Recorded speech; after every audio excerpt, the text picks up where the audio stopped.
Hi friends, ఒక మిత్రుడు తన అనుభవాన్ని మనతో పంచుకోవాలని వాట్సాప్ ద్వారా మనకు పంపించారు. అది ఇప్పుడు మీకు చదివి వినిపిస్తాను. మంచితనం మనిషిని దేవుణ్ణి చేస్తే వ్యసనం పశువులా మార్చేస్తుందట. నాది రెండో కోవ. ఆ తప్పు తెలుసుకునే లోపే ప్రాణమిత్రుడు దూరమయ్యాడు. నేను శ్రీను ఒకేసారి బడిలో చేరాం. కోతి కొమ్మచ్చి చెడుగుడు ఆట ఏదైనా వాడే నా జోడి. సినిమా విడుదలైతే బడికి ఎగమనామే. కాలేజీ మెట్లెక్కాక మాది పర్మనెంట్గా వెనుక బెంచి. ఎవరింట్లో శుభకార్యం జరిగినా హడావిడి ఇద్దరిది. అంత క్లోజ్. నేను మందు పార్టీలో ఉంటే మాత్రం వాడు ఆ ఛాయలకు కూడా వచ్చేవాడు కాదు. ఆదివారం నలుగురం స్నేహితులం పోగయ్యాం. ఒక్క బీర్కే అవుట్ అయ్యే నేను 3 లాగించా. శరీరం తూలుతుంది. మీ ఇల్లు దూరం కదరా, నా బైక్ తీసుకెళ్ళు అన్నాడో ఫ్రెండు.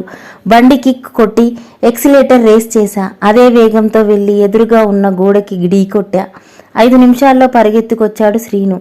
ఇంటికి తీసుకెళ్లి సపర్యలు చేశాడు. ఏరా, నీకు బుద్ధుందా? పొద్దున్నే సుప్రభాతం మొదలుపెట్టారు నాన్న. రాత్రి తగిలిన దెబ్బల కన్నా ఆయన చివాట్లే బాధించాయి. శ్రీనుగాడు వద్దన్నా ఎగేసుకుంటూ వెళ్ళావటగా. కాలు బయట పెడుతుంటే వినిపించిందా మాట. చీచీ, ఈ విషయం కూడా చెప్పాలా? మొదటిసారి సీనుగాడి మీద కోపం వచ్చింది. సాయంత్రం అదే అడిగా. నువ్వు నా ఫ్రెండ్ వేరా, చెడిపోతుంటే నేనెలా ఊరుకుంటా అన్నాడు హ్యాపీ డేస్లో టైజన్లా. నవ్వుతూ వాడి మెడ చుట్టేశా. కానీ వాడి కారణంగా నాన్న ముందు చులకనయ్యాననే ఫీలింగ్ మాత్రం అలాగే ఉండిపోయింది.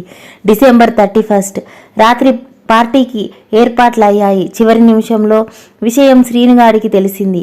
వద్దని వారించాడు. నేను వినలే. ఇదే చివరిసారి, ప్లీజ్ ఎవరికి చెప్పకురా అని ప్రాధేయపడ్డా. నీ డబ్బులు నీ ఇష్టం, వాడిని బతిమిలాడ్డం ఏంటి అన్నారు ఫ్రెండ్స్ చిరాగ్గా. వాడటు వెళ్ళగానే మా కార్యక్రమం మొదలైంది.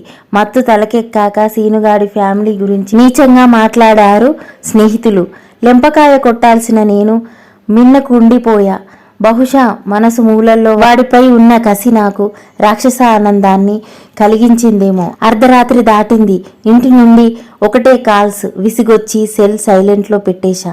పార్టీ ముగిసి బయలుదేరబోతున్నాం. హఠాత్తుగా ఊడిపడ్డాడు సీనుగాడు. ఆ వెంటనే నాన్న, ఇంటికెళ్ళాం పదరా అంటూ వాడు చేయందుకున్నాడు. నాకు తిక్క రేగింది. నా సంగతి నీకెందుకురా, మీ అమ్మ ఎక్కడెక్కడో తిరుగుతుందట, అది చూసుకో ముందు అన్నా. ఆ మాటతో వాడి పిడికిళ్ళు బిగిచాయి, కళ్ళు ఎర్రబడ్డాయి. ఆ కోపం బద్దలవ్వక ముందే నాన్న నా చెంప చెల్లుమనిపించారు. శ్రీను అమ్మ ఎలాంటిదో నాకు తెలియదు. ఆమె తప్పు చేయగా నేనెప్పుడు చూడలేదు. కన్న తల్లిలా ప్రేమ కురిపించేది. కనీసం ఆ కృతజ్ఞత విచక్షణనైనా నాకుండాల్సింది. తాగిన మైకంలో స్నేహితులు చెప్పిందే వేదమనుకున్నా. ఆవేశంతో మాట తూలి 25 స్నేహానికి సమాధి కట్ట. నా ప్రతి కష్టం సుఖంలో నీడలా ఉండే ప్రియనేస్తం ఏడాది పైగా నా మొహం చూడటం లేదు. త్వరలో నా పెళ్ళి. ఇప్పుడైనా నన్ను క్షమించి నా పెళ్ళికి పెద్ద మనసుతో పెద్ద మనిషిగా రావాలని ఆశిస్తున్నాను. ఈ వీడియో మీకు ఎలా అనిపించిందో కామెంట్ చేయండి. నచ్చితే లైక్ చేయండి. నా ఛానల్ని సబ్స్క్రైబ్ చేసుకోండి. మీ జీవితంలో ఎదురైన అనుభవాలను, ప్రేమ కథలను మాతో పంచుకోవాలనిపిస్తే స్క్రీన్ మీద కనిపిస్తున్న వాట్సాప్ నెంబర్కి మీ అనుభవాలను సెండ్ చేయండి. మేము వాటిని చదివి వినిపిస్తాం. ఇలాంటి మరిన్ని రియల్ స్టోరీస్ వినాలనుకుంటే నా ఛానల్ని సబ్స్క్రైబ్ చేయండి, షేర్ చేయండి, లైక్ చేయండి. Thank you for watching.